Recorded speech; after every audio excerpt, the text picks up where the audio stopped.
Rayuma ba o signs na ng mas malalang problema? Hello, ka-senior!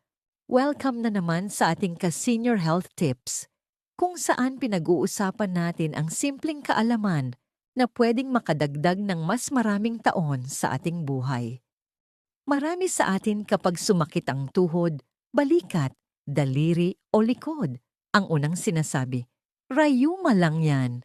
Normal sa edad? Tiisin na lang. Pero ka-senior, hindi lahat ng pananakit ay simpleng rayuma lang. Minsan, ito ay senyalis na ng mas malalim na problema sa katawan. Ano ba talaga ang rayuma?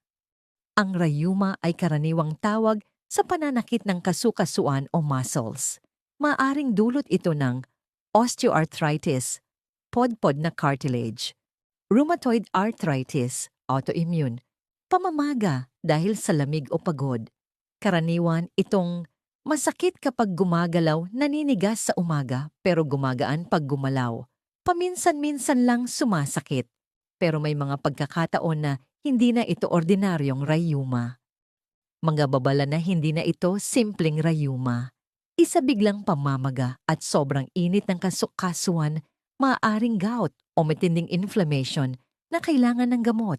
Dalawa, may kasamang lagnat o panghihina, posibleng may infection o autoimmune disease. Tatlo na mamanhid o parang kinukuryente, maaaring may nerve problem tulad ng diabetes nerve damage o spine issue. Apat, pananakit na umaabot sa dibdib o pangababala ito ng posibleng problema sa puso, lalo na kung may high blood. Lima, pananakit ng balikat na may kasamang hirap sa paghinga. Hindi ito rayuma, maaring heart-related na. Halimbawa, may senior na akala niya rayuma lang ang pananakit ng likod, ininom lang niya ng pain reliever, pero kalaunan, lumala ang sakit. Nalaman na may problema na pala sa kidneys. May isa namang matagal nang masakit ang balikat, akala rayuma lang, pero nang magpa-check, may early heart issue pala. Ibig sabihin, hindi dapat basta tiisin. Bakit delikado ang pagtitiis? Kapag paulit-ulit kang umiinom ng pain reliever nang walang gabay ng doktor, maaaring masira ang kidneys, maapektuhan ang atay, mamask ang totoong sakit. Tandaan, ang sakit ay sintomas. Hindi ito kaaway, ito ay mensahe. Ano ang dapat gawin? Obserbahan kung gaano kadalas at gaano katagal ang sakit. Pansinin kung may kasamang pamamaga, lagnat, pamamanhid o panghihina. Iwasan ang self-medication ng matagal magpa-check. Kung tuloy-tuloy na lampas 1 hanggang 2 linggo, mas mabuting maagapan kaysa magsisisago. Mas mabuting maagapan kaysa magsisi sa huli.